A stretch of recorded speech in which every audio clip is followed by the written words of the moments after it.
এক গ্রামে ছিল একটি ছোট স্কুল। মাস্টারমশাই প্রতিদিন স্নেহভরে ছাত্রদের পড়াতেন। সেদিনও তিনি বোর্ডে লিখে পড়াচ্ছিলেন। কিছু ছাত্র মন দিয়ে শুনছিল, কিন্তু কয়েকজন দুষ্টু ছাত্র বারবার চিৎকার করে, কলম ছুঁড়ে বা হাসাহাসি করে ক্লাসের পরিবেশ নষ্ট করছিল। কিন্তু মাস্টারমশাই রাগ না করে ধীরে ধীরে হাসি মুখে বললেন, দেখো বাচ্চারা, যেমন নদীর জল শান্ত থাকলে সবাই তৃষ্ণা মেটাতে পারে, তেমনি ক্লাসও যদি শান্ত থাকে তবে তোমাদের জ্ঞানও সুন্দরভাবে বৃদ্ধি পাবে।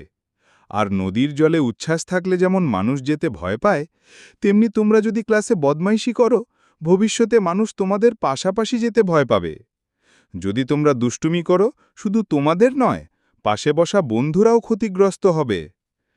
এই কথা শুনে বদমাইশ ছাত্রদের মন নরম হয়ে গেল। তারা বুঝল, মজা করার জন্য তারা নিজেদের ভবিষ্যতই নষ্ট করছে।